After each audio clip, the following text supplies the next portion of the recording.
ಶ್ರೀ ಗುರುಭ್ಯೋ ನಮಃ. ಇದು ಹರಿಕಥಾಮೃತಸಾರದ ಪ್ರವಚನಮಾಲ. ಅದರಲ್ಲಿ ಎರಡನೆಯ ಸಂಧಿ, ಕರುಣಾ ಸಂಧಿ ಏನಿದೆ, ಅದರಲ್ಲಿ ಕೆಲವು ಪದ್ಯಗಳನ್ನು ನಿನ್ನೆ ಶ್ರವಣ ಮಾಡಿದ್ವಿ. ಭಗವಂತನ ಕರುಣೆ ಎಂಥದ್ದು, ಆತನ ವೈಭವ ಎಂಥದ್ದು ಅನ್ನೋದನ್ನೆಲ್ಲ ನಾವಲ್ಲಿ ನೋಡಿದ್ವಿ. ಮುಂದೆ ಆ ಭಗವಂತ ಭಕ್ತರನ್ನು ಹೇಗೆ ರಕ್ಷಣೆ ಮಾಡ್ತಾನೆ ಅಂತ ಅನ್ನೋದನ್ನ ಇಲ್ಲಿ ಶ್ರವಣ ಮಾಡ್ತೇವೆ. 26 ಶ್ಲೋಕಗಳಿಗೆ ಹಿಂದೆ ನಮ್ಮ ಸಮಾಪ್ತಿಯನ್ನು ಕಂಡಿದ್ದು. 27ನೇ ಶ್ಲೋಕವನ್ನ ಈಗ ನಾವು ಶ್ರವಣ ಮಾಡಬೇಕಾಗಿದೆ. ಹೇಗೆ ಆತ ರಕ್ಷಣೆ ಮಾಡ್ತಾನೆ ನಮ್ಮನ್ನ ಅಂತ ಈ ಉದಾಹರಣೆಗಳನ್ನು ಗಮನಿಸಿ, ಭಗವಂತ ನಮ್ಮನ್ನು ಕಾಯಲಿಕ್ಕೆ ಯಾವತ್ತೂ ಕೂಡ ಇದ್ದಾನೆ, ನಮ್ಮ ಹಿಂದೆ ಮುಂದೆ ಒಳಗು ಹೊರಗು ಅನ್ನೋದನ್ನು ನಾವು ನಂಬಬೇಕು ಅಂತ ದಾಸರು ಹೇಳ್ತಿದ್ದಾರೆ. ಕಣ್ಣಿಗಿವೆ ಎಂದದಲ್ಲಿ ಕೈ ಮೈ ತಿನ್ನಿ ಒದಗುವ ತೆರದಿ ಫಲ್ಗಳು ಪಣ್ಣು ಫಲಗಳ ನಗಿದು ಜಿಸ್ತೆಗೆ ರಸವನೀವಂತೆ ಪುಣ್ಯ ಫಲವಿ ಒಂದದಲ್ಲಿ ನುಡಿಮೆಣ್ಣಿ ನಾಣ್ಮಾಂಡದು ದೊಳು ಲಕ್ಷ್ಮಣ ನಣ್ಣ ನೊದಗುವ ಭಕ್ತ ರವಸರ ಕಮರ ಗಣ ಸಹಿತ. ಕಣ್ಣಿಗೆ ಎವೆ ಎಂದದಲ್ಲಿ ಕಣ್ಣಿಗೆ ಯಾವತ್ತೂ ಕೂಡ ಅದ್ರ ಮೇಲಿನ ರೆಪ್ಪೆ ರಕ್ಷಕವಾಗಿರ್ತದೆ. ಆದ್ರೆ ಕಣ್ಣಿಗೆ ಆ ರೆಪ್ಪೆ ನೋಡ್ಲಿಕ್ಕೆ ಸಾಧ್ಯ ಆಗೋದಿಲ್ಲ. ನನ್ನನ್ನು ಯಾರು ರಕ್ಷಣೆ ಮಾಡ್ತಿದ್ದಾರೆ ಅಂತ ಅದಕ್ಕೆ ಗೊತ್ತಾಗೋದಿಲ್ಲ. ಆದ್ರೆ ರಕ್ಷಣೆ ಮಾಡೋರು ಮಾತ್ರ ಇದ್ದೇ ಇದ್ದಾರೆ. ಕಣ್ಣಿಗೆ ಏನೇ ತೊಂದರೆ ಆದ್ರು, ಒಂದು ಸ್ವಲ್ಪ ಧೂಳು ಹಾರಿದ್ರು, ಒಂದು ಸಣ್ಣ ಚಪ್ಪಾಳೆ ಯಾರು ನಮ್ಮ ಮುಖದ ಎದುರಿಗೆ ಬಂದು ತಟ್ಟಿದ್ರು ಕೂಡಲೇ ಕಣ್ಣು ಮುಚ್ಕೋತದೆ. ಅಷ್ಟು ಅನಾಯಾಸವಾಗಿ ಆ ಕಣ್ಣಿಗೆ ಯಾರು ಪ್ರೇರೇಪಣೆ ಮಾಡೋದಿಲ್ಲ. ಕಣ್ಣಿಗೆ ತೊಂದರೆ ಒದಗಿದೆ ಬಂದು ನೋಡುವ ಅಂತ ಯಾರು ಅದಕ್ಕೆ ಪ್ರೇರೇಪಣೆ ಮಾಡೋದಿಲ್ಲ. ಅಷ್ಟು ಅನಾಯಾಸವಾಗಿ ಯಾಂತ್ರಿಕವಾಗಿ ಆ ಕಣ್ಣಿಗೆ ಆ ರೆಪ್ಪೆ ರಕ್ಷಣೆ ಕೊಡ್ತದೆ. ಕಣ್ಣಿಗೆ ಎವೆ ಹಂತದಲ್ಲಿ ಕೈ ಮೈ ತಿನ್ನಿಗೆ ಒದಗುವ ತೆರದಿ. ಮೈಗೆ ಎಲ್ಲಾದ್ರೂ ತುರಿಕೆ ಬಂದ್ರೆ ಆ ತುರಿಕೆಯನ್ನ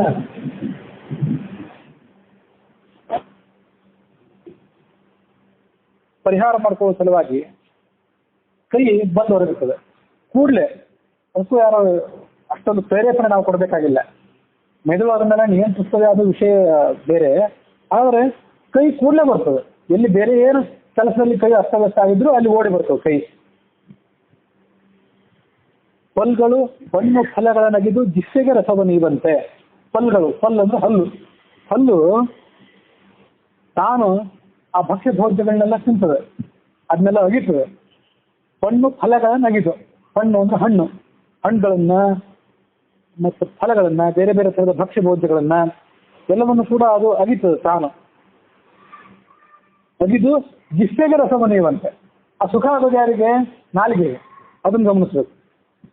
ನಾಲಿಗೆಗೆ ರಸ ಬೇಕಾಗಿರೋದು, ಅದನ್ನ ಚಪ್ಪರಿಸಿ ತಿನ್ನೋದು ನಾಲಿಗೆ.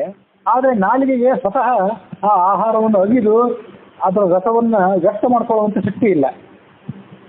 ಆದ್ರೆ ಹಲ್ಲು ತಾನು ಅದನ್ನು ಮಾಡ್ತದೆ. ಆ ಹಲ್ಲಿಗೆ ಸ್ವತಃ ಏನು ಸುಖವಿಲ್ಲ. ಅದರಂತೆ ಪುಣ್ಯ ಫಲವೀ ಬಂಧದಲ್ಲಿ ನುಡಿವೆಣ್ಣಿ ನಾಣ್ಮಾಂಡದಳು. ನುಡಿವೆಣ್ಣು ಅಂದ್ರೆ, ನುಡಿ ಅಂದ್ರೆ ಮಾತು, ಮಾತಿನ ವೆಣ್ಣು ಅಂದ್ರೆ ಸರಸ್ವತಿ ದೇವಿ, ಮಾತಿನ ಸ್ತ್ರೀ, ವಾಗ್ದೇವತ.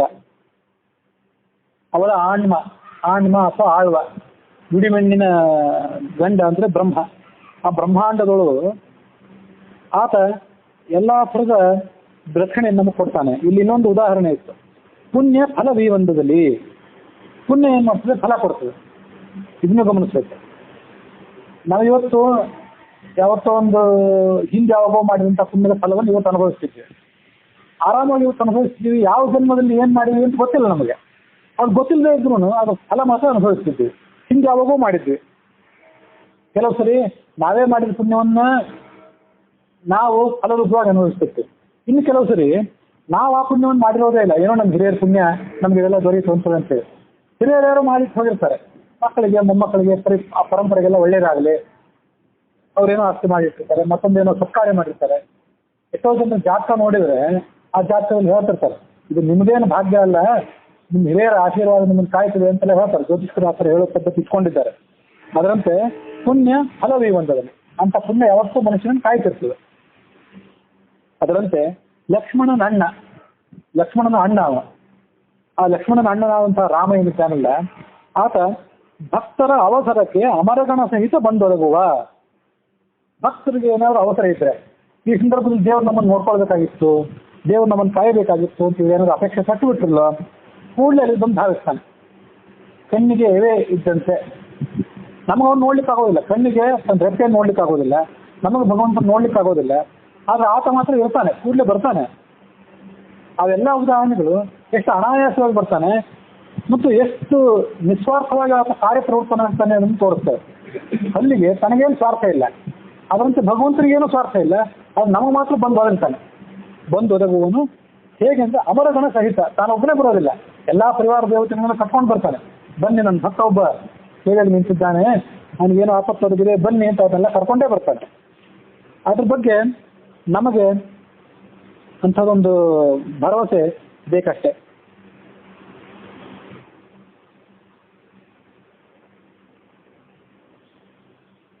ಕಣ್ಣಿಗೆ ಯಾವತ್ತೂ ರೆಪ್ಪೆ ಕಾಣಿಸೋದಿಲ್ಲ ಅಂತ ಹೇಳಿದ್ವಿ.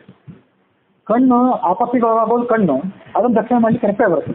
ಅದರಂತೆ ನಮಗೆ ಯಾವತ್ತೂ ಕೂಡ ಏನೂ ಭಗವಂತ ಕಾಣೋದಿಲ್ಲ, ಆದರೆ ಆತ ಬಂದು ನಮ್ಮನ್ನು ಕಾಪಾಡ್ತಾನೆ. ಆ ಕಣ್ಣು ರೆಪ್ಪೆಯನ್ನು ನೋಡಲಿಕ್ಕೆ ನಮ್ಮ ಕಣ್ಣು ಸಾಕಾಗೋದಿಲ್ಲ, ಅದಕ್ಕೇನು ಮಾಡಬೇಕು, ಕನ್ನಡಿ ಹಿಡ್ಕೋಬೇಕು. ಕನ್ನಡಿ ಹಿಡ್ಕೊಂಡು ನೋಡಿದ್ರೆ ನಮ್ಮ ರೆಪ್ಪೆ ಹೇಗಿದೆ ಅಂತೆಲ್ಲ ಸ್ವಲ್ಪ ನಮಗೆ ಕಾಣಿಸ್ತದೆ. ಅದನ್ನು ಪೂರ್ಣ ರೆಪ್ಪೆಯನ್ನು ಮುಚ್ಕೊಂಡು ಬಿಟ್ರೆ ನಮ್ಮ ಮುಖ ನಮಗೆ ಕಾಣಿಸೋದಿಲ್ಲ. ಸ್ವಲ್ಪ ಆ ಕಣ್ಣನ್ನು ಮತ್ತು ಕಣ್ಣಿನ ರೆಪ್ಪೆಯನ್ನು ಸ್ವಲ್ಪ ಮಟ್ಟಿಗೆ ನಾವು ಕನ್ನಡಿಯಲ್ಲಿ ನೋಡ್ಬೋದು. ಅದರಂತೆ ನಮಗೆ ರಕ್ಷಕನಾದಂಥ ಭಗವಂತ ಏನಿದ್ದಾನೆ ಆತ ನಮಗೆ ಕಾಣಿಸೋದಿಲ್ಲ, ದರ್ಪಣದಿಂದ ಕಾಣಿಸ್ತಾನೆ, ಕನ್ನಡಿಯಿಂದಲೇ ಅವನು ಕಾಣಿಸ್ತಾನೆ. ಅದ್ಯಾವ ಕನ್ನಡಿ ಅಂತಂದ್ರೆ ಶಾಸ್ತ್ರ ದರ್ಪಣ. ಶಾಸ್ತ್ರ ಅನ್ನೋದು ಕನ್ನಡಿ ಇದ್ದಂತೆ, ಆ ಕನ್ನಡಿಯ ಮೂಲಕನೇ ಆತ ಯಾವತ್ತೂ ಕಾಣಿಸ್ತಾನೆ.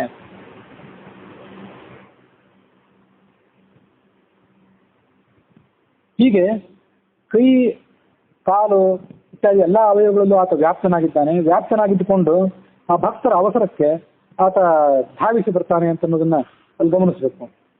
ಲಕ್ಷ್ಮಣನ ಅಣ್ಣ ಅಂತ ದಾಸರಲ್ಲಿ ಪ್ರಯೋಗ ಮಾಡಿದ್ದಾರೆ.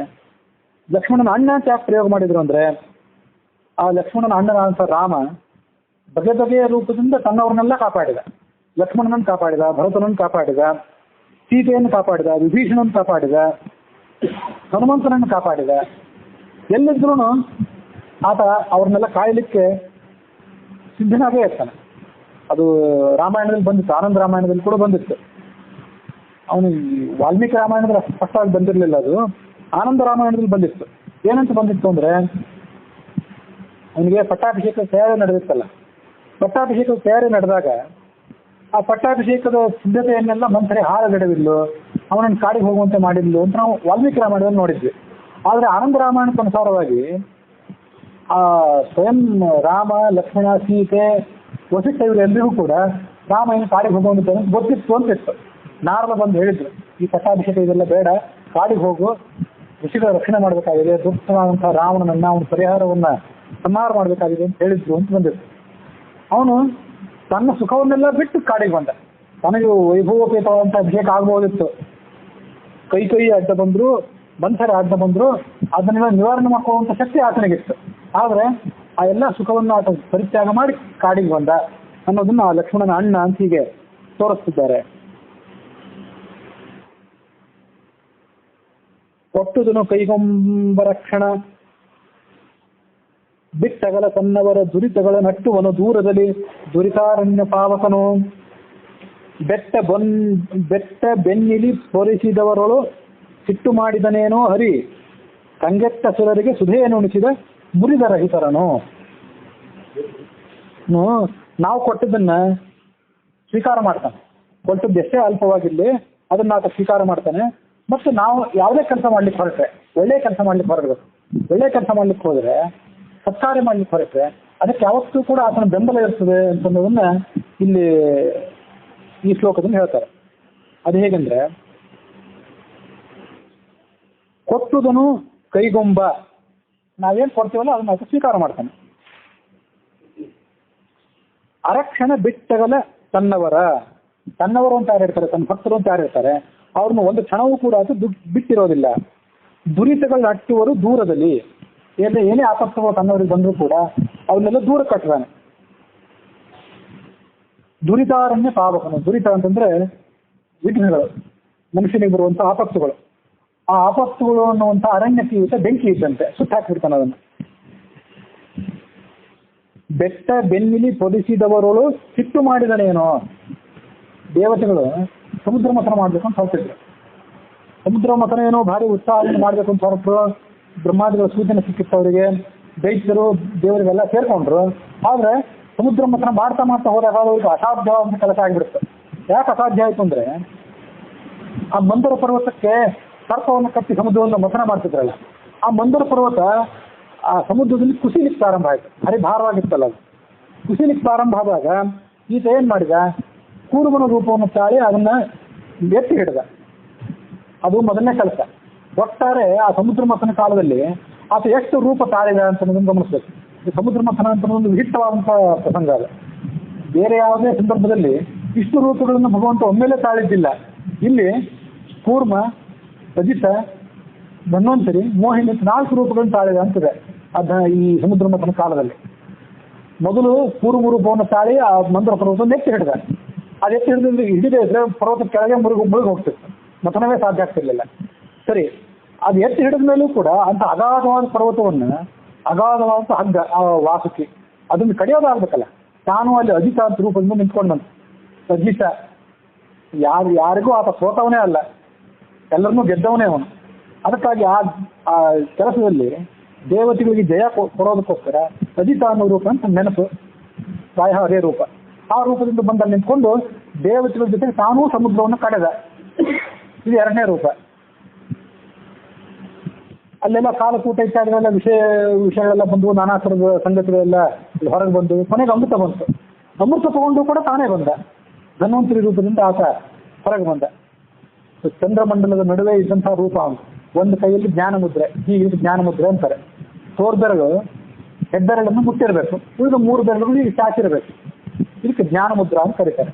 ಬಲಗೈಯಲ್ಲಿ ಅಮೃತದ ಕಲಶ ಇತ್ತು, ಅದನ್ನು ಹಿಡ್ಕೊಂಡು ಚಂದ್ರಮಂಡಲದಲ್ಲಿ ನಿಂತ್ಕೊಂಡು ಲಕ್ಷ್ಮ್ಯಾಮೃತೇನ ಸತತಂ ಪರಿಶಿಷ್ಯಮಾನಂ ಅಂತಿದೆ. ಲಕ್ಷ್ಮೀದೇವಿ ಆತನ ಜೊತೆ ಪಕ್ಕದಲ್ಲಿ ನಿಂತ್ಕೊಂಡು ಅಮೃತ ತುಂಬಿದಂತಹ ಗಡಿಗೆಯಿಂದ ಆತನನ್ನ ಪರಿಷೇಕ ಮಾಡ್ತಿರ್ತಾಳೆ, ಅಭಿಷೇಕ ಮಾಡ್ತಿರ್ತಾಳೆ ಅಂತಿದೆ. ಚಂದ್ರೌಹ ಕಾಂತಿ ಅಮೃತೋರು ಕರೆಯ ಜಗಂತಿ, ಅಮೃತದಂತಹ ತನ್ನ ಕಿರಣಗಳಿಂದ ಜಗತ್ತಿ ಸಂಜೀವಯಂತಂ ಅಮಿತಾಪ್ತ ಸುಖಂ ಪರೇಶಂ ಜ್ಞಾನಂ ಸುಧಾ ಕಲಶಮೇವಚ ಸಂದಧಾನಂ. ಒಂದು ಕಡೆ ಜ್ಞಾನ, ಮತ್ತೊಂದು ಕಡೆ ಸುಧಾ ಕಲಶ. ಶೀತಾಂಶು ಮಂಡಲಗತಂ, ಚಂದ್ರಮಂಡಲದೊಳಗಿದ್ದಾನೆ ಅಂತ ಭಗವಂತನನ್ನ ಸ್ಮರಣೆ ಮಾಡಿದ್ದೇವೆ. ಈಗ ಧನ್ವಂತ ರೂಪದಿಂದ ಅಮೃತ ತಗೊಂಡು ಬಂದ, ಅದು 3ನೇ ಅವತಾರ. ಅದು ತಗೊಂಡು ಬಂದ್ಬಿಟ್ರೆ ಮುಗಿಲಿಲ್ಲ, ಆ ಅಮೃತವನ್ನು ದೈತ್ಯ ಅಪಹಾರ ಮಾಡಬೇಕು, ಕಸ್ಕೊಂಡ್ಬಿಟ್ಟು. ಇಬ್ಬರು ಒಟ್ಟಾಗಿ ಅದನ್ನು ಸ್ವೀಕಾರ ಮಾಡಬೇಕು, ಒಟ್ಟಾಗಿ ಸಮುದ್ರ ಮಥನವನ್ನು ಮಾಡಬೇಕು, ಒಟ್ಟಾಗಿ ಅದನ್ನ ಸ್ವೀಕಾರ ಕೂಡ ಮಾಡಬೇಕು ಅಂತಾಗಿತ್ತು. ಆದ್ರೆ ಆ ದೈತ್ಯರು ಒಪ್ಪಂದವನ್ನು ಮುರಿದು ತಾವೇ ಕಸ್ಕೊಂಡ್ಬಿಟ್ರು. ಆಗ ಮತ್ತೆ ಮೋಹಿನಿ ರೂಪವನ್ನು ತಾಳಿದೆ. ಮೋಹಿನಿ ರೂಪವನ್ನು ತಾಳಿ ಆ ದೈತ್ಯರನ್ನೆಲ್ಲ ಮರಳು ಮಾಡಿ ಅವರ ಕಡೆಯಿಂದ ಅಮೃತ ಕಲಿಸನ್ನು ತಾನು ಕಿತ್ಕೊಂಡು ದೇವತೆಗಳಿಗೆ ಅದನ್ನು ಬಡಿಸಿದೆ. ಹೀಗೆ ರಾಮಾಯಣವಾಗಲಿ, ಮಹಾಭಾರತ ಆಗಲಿ, ಭಾಗವತ ಆಗಲಿ, ಅದು ಬಂದಿರುವಂಥ ಪ್ರತಿಯೊಂದು ಸಂಗತಿಯೂ ಕೂಡ ಆಧ್ಯಾತ್ಮಿಕವಂತ ಒಂದು ಅರ್ಥವನ್ನು ಒಳಗೊಂಡಿರ್ತದೆ. ಸಮುದ್ರ ಅಂದ್ರೆ ಬರೇ ಸಮುದ್ರ ಅಲ್ಲ, ಮಥನ ಅಂದ್ರೆ ಬರೇ ಮಥನ ಅಲ್ಲ. ಸಮುದ್ರ ಮಥನ ಅಂತಂದ್ರೆ ಜ್ಞಾನವನ್ನು ಹೊರಗೆ ತಗೊಳ್ಳೋದು, ಮನುಷ್ಯ ಆಧ್ಯಾತ್ಮಿಕ ಅಭಿವೃದ್ಧಿಗಾಗಿ ಮಾಡುವಂಥ ಕೆಲಸ. ಅದಕ್ಕೆ ಅದು ಒಂದು ಅರ್ಥ. ಅಮೃತ ಕುಡಿದಿದ್ದರಿಂದ ದೇವತೆಗಳಲ್ಲಿ ಅಮರರಾದರು, ಆದ್ದರಿಂದ ಅವರನ್ನ ಆ ದೇವತೆಗಳನ್ನು ಕೊಲ್ಲಿಕ್ಕೆ ಯಾರಿಗೂ ಸಾಧ್ಯ ಆಗಲಿಲ್ಲ ಅಂತೆಲ್ಲ ಹೇಳ್ತೇವೆ. ಅದು ಪೂರ್ಣವಾಗಿ ಅಭಿಪ್ರಾಯ ಅಲ್ಲ ಶಾಸ್ತ್ರದ್ದು. ದೇವತೆಗಳು ಅಮೃತವನ್ನು ಕುಡಿಯೋದಕ್ಕಿಂತ ಮೊದಲು ಕೂಡ ಅಮೃತರೇ, ಯಾವತ್ತೂ ಕೂಡ ಅಮರರೇ ಅವರು, ಆಮೇಲೂ ಕೂಡ ಅಮರರೇ. ಆದರೆ ಅಂಥ ಕೆಲಸಗಳನ್ನು ಮಾಡಿ ಅವರು ಮೇಲಿನ ಮೇಲೆ ಸ್ವಲ್ಪ ಹೆಚ್ಚಿನ ಶಕ್ತಿಯನ್ನು ಪ್ರಕೋಪಿಸ್ತಾರೆ. ಅಮೃತ ಅಂದ್ರೆ ಬರೇ ಅಮೃತವೂ ಅಲ್ಲ ಅದು. ಅದಕ್ಕಾಗಿ ಅವನ ಕೈಯಲ್ಲಿ ಅಮೃತವೂ ಇದೆ, ಜ್ಞಾನವೂ ಇದೆ. ಆಧ್ಯಾತ್ಮಿಕ ಏಳಿಗೆಯಾಗಿ ಮಾಡ್ಕೊಳ್ಳುವಂಥ ಒಂದು ಕಾರ್ಯ ಅದು ಸಮುದ್ರ ಮಥನ ಅಂತಂದ್ರೆ. ಅದಕ್ಕಾಗಿ ಅದನ್ನು ಮಾಡುವಾಗ ಭಗವಂತ ಆಧಾರವಾಗಿರ್ತಾನೆ. ಇದು ಕೆಲಸ ನಾವು ಯಾವುದೇ ಕೆಲಸ ಮಾಡ್ಲಿಕ್ಕೆ ಹೊರಟ್ರೆ, ದುಷ್ಟ ಕೆಲಸ ಮಾಡುವಾಗ ಭಗವಂತನ ಆಧಾರ ಇದೆ, ಬೆಂಬಲ ಇದೆ ಅಂತ ತಿಳ್ಕೊಳ್ಬಾರ್ದು. ಸತ್ಕಾರ್ಯಗಳನ್ನು ಮಾಡುವಾಗ ಆತನ ಆಧಾರ ಇದೆ, ಕೆಳಗಿರ್ತಾನೆ ಅವನು. ಆಧಾರ, ಇದು ಆಧಾರ ಅಂತ ಕರೀತಾರೆ. ಯಾವುದೇ ಕುರ್ಚಿ, ಆಸನ, ಭೂಮಿ, ಇದನ್ನೆಲ್ಲ ಆಧಾರ ಅಂತ ಕರಿತೇವೆ. ಇಲ್ಲಿ ಅವನಿದ್ದಾನೆ.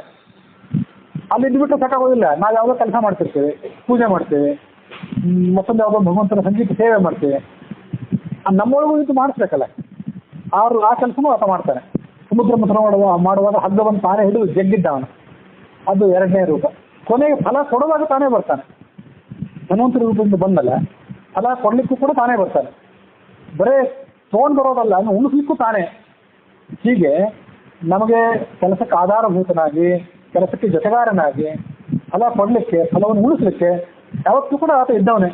ಆತ ಇಲ್ಲದೇ ಇದ್ರೆ ನಾವು ನಮಗೊಂದು ಆಧಾರವೂ ಇಲ್ಲ, ನಾವು ಕುಸಿದು ಬೀಳ್ತೇವೆ, ನಮ್ಮ ಜೊತೆಗಾರರಿಂದ ಇದ್ದರೆ ನಾವು ಕೆಲಸನೂ ಮಾಡಲಾರೆವು, ನಮಗೆ ಫಲ ಕೊಡೋರು ಇಲ್ಲ, ಒಂದು ಯಾರು ಕೊಟ್ಟರೆ ಅದನ್ನು ಸ್ವೀಕಾರ ಮಾಡೋ ಶಕ್ತಿನೂ ನಮಗಿರೋದಿಲ್ಲ. ಹೀಗೆಲ್ಲ 4 ಕೆಲಸಗಳನ್ನು ಆತ ಅಲ್ಲಿದ್ದು ಮಾಡ್ತಾನೆ ಅಂತ ಅರ್ಥ. ಸರಿ, ಅದೆಲ್ಲ ಸರಿ. ಬೆಟ್ಟ ಬೆನ್ನಿಲಿ ಪರಿಸಿದವರು ಸಿಟ್ಟು ಮಾಡಿದನೇನೋ, ನಾನು ಅಖಂಡ ಬ್ರಹ್ಮಾಂಡದ ಅಧಿಪತಿ, ನನ್ನನ್ನು ಬೆನ್ನ ಮೇಲೆ ಬೆಟ್ಟ ಹೊರಿಸಿ ನನ್ನನ್ನೇ ಕತ್ತೆ ಅಂತ ತಿಳ್ಕೊಂಡಿದ್ದೇನೇನೋ ಅಂತ ಸಿಟ್ಟು ಮಾಡಲಿಲ್ಲ ಅವನ ದೇವತೆಗಳ ಬಗ್ಗೆ. ಯಾಕಂದ್ರೆ ಅವನಿಗೆ ಗೊತ್ತು, ನಾನಿಂದ ಏನೂ ಮಾಡೋದಿಲ್ಲ ಅಂತ ಅವನಿಗೆ ಗೊತ್ತು. ಸಮುದ್ರ ಮಥನ ಆಗಿರಲಿ, ಮತ್ತೆ ಯಾವ ವೇದಾಧ್ಯಯನ ಆಗಿರಲಿ, ದೇವರ ಪೂಜೆ ಇರಲಿ, ಮತ್ಯಾವುದೇ ಇರಲಿ, ಆತ ಆಧಾರವಾಗಿ ಕೆಳಗಿಲ್ಲದೇ ಇದ್ರೆ ಈ ಜಗತ್ತಿನಲ್ಲಿ ಏನೂ ಕೆಲಸ ಆಗೋದಿಲ್ಲ ಅಂತ ಅವನಿಗೆ ಗೊತ್ತು. ಅದಕ್ಕಾಗಿ ಸಿಟ್ಟು ಮಾಡಲೇ ಇಲ್ಲ, ಅವನ ಕೆಲಸವೇ ಆಗಿರ್ತದೆ. ಹರಿ ಕಂಗೆಟ್ಟ ಸುರರಿಗೆ ಸುಧೆಯನ್ನು ಉಣಿಸಿದ. ಆ ದೇವತೆಗಳೆಲ್ಲ ಕಂಗೆಟ್ಟು ಬಿಟ್ಟಿದ್ರಂತೆ, ಇನ್ನೇನು ಮುಂದೆ ನಮ್ಮ ಗತಿ. ಮೊದಲನೇದಾಗಿ ಅವರಿಗೆ ಸಾಮ್ರಾಜ್ಯ ಅಪಹಾರ ಆಗಿರುತ್ತೆ, ದುರ್ವಾಸನ ಶಾಪದಿಂದಾಗಿ ಸಾಮ್ರಾಜ್ಯ ಕಳೆದು ಹೋಗ್ಬಿಟ್ಟಿತ್ತು ಅವ್ರಿಗೂ. ಆಗ ಕಂಗೆಟ್ಟಿದ್ರು.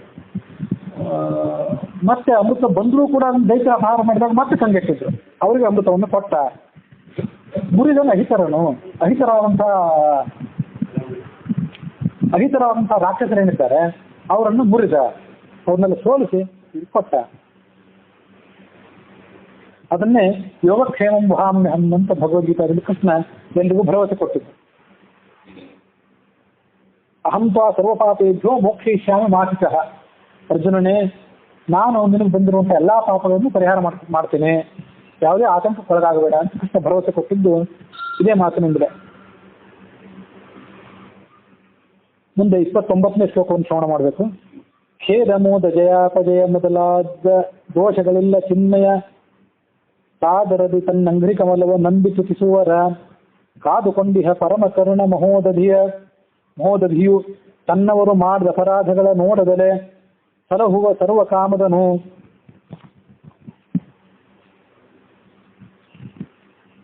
ಆ ಭಗವಂತನಿಗೆ ಖೇದ ಮೋದ ಜಯ ಅಪಜಯ ಇದ್ಯಾವುದೂ ಇಲ್ಲ, ಮೊದಲಾದ ದೋಷಗಳಿಲ್ಲ. ಖೇದ ಇಲ್ಲ, ಖೇದ ಅಂದ್ರೆ ದುಃಖ ಇಲ್ಲ ಅವನಿಗೆ. ಮೋದವೂ ಇಲ್ಲ, ಸಂತೋಷ. ಮೋದ ಅಂದ್ರೆ ಸಂತೋಷ, ಅದೂ ಇಲ್ಲ. ಜಯ ಗೆಲುವು, ಅಪಜಯ ಅಂದ್ರೆ ಸೋಲು, ಅದೂ ಇಲ್ಲ. ಮೊದಲಾದ ದೋಷಗಳಿಲ್ಲ. ಬಹಳ ವಿಚಿತ್ರ ಅನ್ನಿಸ್ತದೆ. ಖೇದ ಇಲ್ಲ ಅಂದ್ರೆ ಸರಿ ಭಗವಂತನಿಗೆ, ದುಃಖ ಇಲ್ಲ ಅಂತ ನಮ್ಗೆ ಒಪ್ಪಬೇಕಾಗುತ್ತೆ. ಇದು ಮೋದವೂ ಇಲ್ಲ ಅಂದ್ರೆ ಹೇಗೆ? ಭಗವಂತನಿಗೆ ಸಂತೋಷವೂ ಇಲ್ಲ ಅನ್ನೋ ಆನಂದ ಸಾಗರ ಅಂತ ಬೇರೆ ಹೇಳ್ತಾರೆ. ಎಲ್ಲ ಹೇಗೆ ಅಂತಂದ್ರೆ, ಮೋದ ಅಂತಂದ್ರೆ ಯಾವುದಾದ್ರೂ ಒಂದು ಕೆಲಸವನ್ನು ಮಾಡಿ ಅದ್ರ ಮೂಲಕ ನಾವು ಆನಂದ ಪಡ್ಕೋತೀವಲ್ಲ. ಇನ್ನೊಂದು ತಿನ್ಬೇಕಾದ್ದನ್ನು ತಿಂದು, ಸುಖ ಪಡಬೇಕಾದ್ದನ್ನ ಉಪಯೋಗ ಮಾಡ್ಕೊಂಡು ಸುಖ ಪಟ್ಟು ನಾವೇನು ಈ ಜಗತ್ತಿನಲ್ಲಿ ಮೋದ ಪಡ್ಕೋತೀವಲ್ಲ, ಆ ಮೋದ ಅವನಿಗಿಲ್ಲ. ಅದಕ್ಕಾಗಿ ಖೇದ ಮೋದ ಅಂತ ಎರಡು ಒಟ್ಟಿಗೆ ಹೇಳಿದ್ರು. ಜಗತ್ತು ಹೇಗೆ ಅಂದ್ರೆ, ನಾವು ನಮ್ಮ ಪಂಚೇಂದ್ರಿಯಗಳಿಂದ, ಪಂಚ ಕರ್ಮೇಂದ್ರಿಯಗಳಿಂದ, ಪಂಚ ಜ್ಞಾನೇಂದ್ರಿಯಗಳಿಂದ ಯಾವ್ಯಾವ ಥರದ ಸುಖವನ್ನು ಅನುಭವಿಸ್ತೀವಲ್ಲ, ಅಲ್ಲಿ ಖೇದ ಮೋದ ಎರಡು ಒಟ್ಟಿಗೆ ಇರ್ತದೆ. ಸ್ವಲ್ಪ ಮೋದ ಬಂತು ಅಂದ್ರೆ ಜೊತೆ ಖೇದನು, ಆಯಾಸ, ಶ್ರಮ, ಇಂದ್ರಿಯಗಳಿಗೆ ಗ್ಲಾನಿ, ಇಂದ್ರಿಯಗಳು ಕುಗ್ಗಿ ಹೋಗ್ತವೆ. ಹಾಗಾಗಿ ಖೇದ ಮೋದ ಅಂತ ಜೊತೆಗೆ ಹೇಳಿದ್ರು. ಜಯಾಪಜಯ ಅಂತ ಎರಡನೇದು. ಎಲ್ಲ ಜೀವನದಲ್ಲಿ ಜಯನೂ ಇದ್ದದ್ದೆ. ಗೆದ್ದೆವು ಅಂತೂ ನಾವು ಹಿಗ್ಗೋದ್ರೊಳಗೆ ಅಪಜಯ ಬಂದ್ಬಿಟ್ಟು ಎಲ್ಲ ಒಂಥರ ಸೋತಾಗ್ಬಿಟ್ಟಿರುತ್ತೆ. ಸಂಸಾರವನ್ನು ಹಾಗೇನೆ. ಅದಕ್ಕಾಗಿ ಮೊದಲಾದ ದೋಷಗಳು ಅಂತ ಇವನ್ನೆಲ್ಲ ದೋಷ ಅಂತ ಪರಿಗಣನೆ ಮಾಡಿದರು. ಆದರೆ ಅವನನ್ನ ಜಯ ಜಯ ಅಂತ ಭಗವಂತನ ಜಯ ಸ್ತೋತ್ರ ಮಾಡ್ತೇವೆ, ಅದು ಬೇರೆ. ಈ ಸಂಸಾರದ ಗೆಲುವು ಸೋಲು ಅಂತ ಅರ್ಥ ಅಲ್ಲ. ಈ ಸಂಸಾರಕ್ಕೆ ಸಂಬಂಧಪಟ್ಟಂತೆ ಖೇದ ಮೋದ ಜಯ ಅಪಜಯ ಇವೆಲ್ಲ ದೋಷ ಅಂತದ್ರ ಅರ್ಥ. ದೋಷಗಳಿಲ್ಲ. ಚಿನ್ಮಯ ಸಾಗರದಿ ತನ್ನಂಗ್ರಿ ಕಮಲವ ನಂಬಿ ತುತಿಸುವರ. ಅವನೇನ್ ಮಾಡ್ತಾನಂತಂದ್ರೆ, ಅವನು ಚಿನ್ಮಯ, ಜ್ಞಾನ ಸ್ವರೂಪನಾದವನವನು. ಭಕ್ತಿಯಿಂದ ತನ್ನ ಪಾದ ಕಮಲವನ್ನು ಯಾರು ನಂಬಿ ಸ್ತೋತ್ರ ಮಾಡ್ತಿರ್ತಾರಲ್ಲ, ಅವರನ್ನು ಆತ ಕಾಯ್ದುಕೊಂಡಿರ್ತಾನೆ. ಕಾದುಕೊಂಡಿಹ ಪರಮ ಕರುಣ ಮಹೋದಧಿ, ದೊಡ್ಡ ಕರುಣೆಯ ಸಾಗರ ಅವನು. ತನ್ನವರು ಮಾಡಿದ ಅಪರಾಧಗಳ ನೋಡದಲ್ಲೇ ಸಲಹುವ. ಏನು ಅಪರಾಧ ಮಾಡಿದ್ದಾರೆ, ಇವ್ರ ಕಡೆ ನಾನು ಯಾಕೆ ಹೋಗ್ಬೇಕು, ಇವ್ರ ಕಡೆ ನಾನು ಯಾಕೆ ಕಣ್ಣು ಹಾಯಿಸ್ಬೇಕು ಅಂತ ಆತ ವಿಚಾರ ಮಾಡೋದಿಲ್ಲ. ಬಂದೇ ಬಿಡ್ತಾನೆ. ಸರ್ವ ಕಾಮದ ಎಲ್ಲಾ ಥರದ ಕಾಮಗಳನ್ನು ಕೂಡ ಆತ ಈಡೇರಿಸ್ತಾನೆ. ಅಷ್ಟು ಆ ಜನರ ಬಗ್ಗೆ, ತನ್ನ ಭಕ್ತರಾದವ್ರ ಬಗ್ಗೆ ಅಷ್ಟೊಂದು ಪ್ರೀತಿ ಅವನಿಗೆ. ಮುಂದೆ ಹರಿಯ 10 ಅವತಾರಗಳೇನಿವೆ ಆ ಅವತಾರಗಳ ವೈಭವವನ್ನ ಇಲ್ಲಿ ಹೇಳ್ತಾರೆ. ಇದು 30ನೇ ಶ್ಲೋಕ ಇದೆ. ಮೀನ ಕೂರ್ಮ ವರಾಹ ನರ ಪಂಚಾನನ ಅತುಳ ಶೌರ್ಯ ವಾಮನ ರೇಣುಕಾತ್ಮಜ ರಾವಣಾದಿ ನಿಶಾಚರ ಧ್ವಂಸಿ ಧೇನುಕಾಸುರ ಮಥನ ತ್ರಿಪುರವ ಹಾನಿ ಗೈಸಿದ ನಿಪುಣ ಕಲಿಮುಖ ದಾನವರ ಸಂಹರಿಸಿ ಧರ್ಮದಿ ಕಾಯ್ದ ಸುಜನರ. ಅವನು ಯಾವ್ಯಾವ ರೂಪಗಳನ್ನು ತಾಳಿದ? ಮತ್ಸ್ಯ, ಕೂರ್ಮ, ವರಾಹ, ನೃಸಿಂಹ, ಅತುಲ ಶೌರ್ಯದ ವಾಮನ, ಅಖಂಡವಾದ ಪರಾಕ್ರಮ ಆತನು. ರೇಣುಕಾತ್ಮಜ, ರೇಣುಕಾ ಪುತ್ರನಾಗಿ ಪರಶುರಾಮನ ರೂಪದಿಂದ ಜನಿಸಿದ. ರಾವಣಾದಿ ನಿಶಾಚರ ಧ್ವಂಸಿ,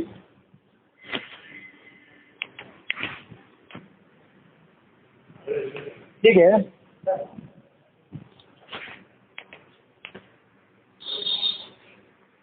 ಮುಂದೆ ಆ ಭಗವಂತನ ಅವತಾರಗಳನ್ನ ಹೇಳುವ ಕ್ರಮದಲ್ಲಿ ರಾವಣಾದಿ ನಿಶಾಚರ ಧ್ವಂಸಿ, ರಾವಣಾದಿ ರಾಕ್ಷಸರನ್ನು ಕೊಂದಿರ್ತಕ್ಕಂಥ ರಾಮ, ಧೇನುಕಾಸುರ ಮಥುರನಾದಂಥ ಕೃಷ್ಣ, ತ್ರಿಪುರುವ ಹಾನಿಗೈಸಿದ ಚತುರನಾದಂಥ ಬುದ್ಧ. ನೋಡಿ, ಕೃಷ್ಣ, ಬುದ್ಧ, ಕಲ್ಕಿ. ಬೌದ್ಧಾವತಾರದಲ್ಲಿ ತ್ರಿಪುರಾಸುರರು ಅಂತ ರಾಕ್ಷಸರಿದ್ರು, ಅವರೆಲ್ಲ ಕೊಂದು ಬಿಟ್ಟಿದ್ರು. ಅವರು ವೈದಿಕ ಧರ್ಮಾಚರಣೆ ಅಂತದೆಲ್ಲ ಶುರು ಮಾಡಿದ್ರು. ಇದು ಮಗುವಿನ ರೂಪದಲ್ಲಿ ಭಗವಂತ ಜನಿಸಿ ಇದೆಲ್ಲ ಏನು ವಿಚಿತ್ರವಾಗಿ ಮಾಡ್ತಿದ್ರಲ್ಲ, ವೇದ ಇದೆಲ್ಲ ಎಂಥದ್ದು ಅಂತ ಅಪಹಾಸ್ಯ ಮಾಡಿಬಿಟ್ಟು ಅವ್ರನ್ನ ಅವರು ಮನಸ್ಸಿಗೆ ಗೊಂದಲ ಮಾಡಿಕೊಂಡು ವೈದಿಕ ಧರ್ಮಾಚರಣೆಯಿಂದ ವೇದವನ್ನೆಲ್ಲ ಬಿಟ್ಟು ಬಿಟ್ರು ಅಂತ ಕಥೆ ಇದೆ. ಆದ್ರೆ ವಾಸ್ತವಿಕವಾಗಿ ಒಂದು ತಾತ್ಪರ್ಯ ಬೇರೆನೇ ಇತ್ತು. ವೇದಗಳ ಅಪ್ರಮಾಣ ಅಂತಿದ್ದ. ಅಪ್ರಮಾಣ ಅಂದ್ರೆ ಅಪ್ರಮಾಣ ಅಲ್ಲ, ಒಂದು ಭಗವಂತನ ವಿಷಯದಲ್ಲಿ ಪ್ರಮಾಣ ಅಂತ ಹಾಗೆಲ್ಲ ಒಂದು ನಿಗೂಢ ಆಗ್ತಾ ಇತ್ತು. ಅದು ದೇವತೆಗಳಿಗೆ ಗೊತ್ತಾಯಿತು, ಆ ತ್ರಿಪುರಾಸುರರಿಗೆ ಗೊತ್ತಾಗಲಿಲ್ಲ. ಅದು ತಾತ್ಪರ್ಯದಲ್ಲಿ ಇಲ್ಲಿ ಅವತಾರವನ್ನು ಹೇಳುವಾಗ ಹೇಳಿದ್ದೆ. ಹೀಗೆ ತ್ರಿಪುರವ ಹಾನಿಗೈಸಿದ ನಿಪುಣ, ಕಲಿಮುಖ ದಾನವರ ಸಂಹರಿಸಿ ಧರ್ಮದಿ ಕಾಯ್ದ ಸುಜನರ. ಮುಂದೆ ಕಲ್ಕಿ ರೂಪದಲ್ಲಿ ಆತ ಕಲಿ ಮೊದಲಾದ ದಾನವರನ್ನು ಸಂಹಾರ ಮಾಡಿದ. ಕಲಿ ಯುಗದಲ್ಲಿ ಆ ರಾಕ್ಷಸರ ಹಾವಳಿ ಹೆಚ್ಚಾದಾಗ ಆತ ಅವತಾರ ಮಾಡಿ ಅಶ್ವವನ್ನೇರಿ ಕೈಯಲ್ಲಿ ಖಡ್ಗವನ್ನು ಹಿಡಿದು ಎಲ್ಲ ರಾಕ್ಷಸರನ್ನು ಸಂಹಾರ ಮಾಡ್ತಾನಂತಿದೆ. ಹೀಗೆ ಕಾಲ ಕಾಲಕ್ಕೆ ಆತ ಅವತಾರಗಳನ್ನು ಮಾಡಿ ಆ ಸಜ್ಜನರನ್ನ ಧರ್ಮದಿಂದ ರಕ್ಷಣೆ ಮಾಡ್ತಿರ್ತಾನೆ.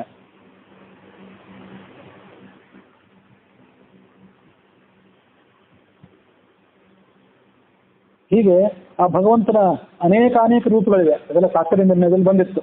4 ರೂಪಗಳಿವೆ: ವಾಸುದೇವ, ಸಂಕರ್ಷಣ, ಪ್ರದ್ಯುಮ್ನ, ಅನಿರುದ್ಧ ಅಂತ ಹೇಳಿ. ಅದರ ಜೊತೆ ನಾರಾಯಣನನ್ನು ಸೇರ್ಕೊಂಡು 5 ಆಗ್ತವೆ.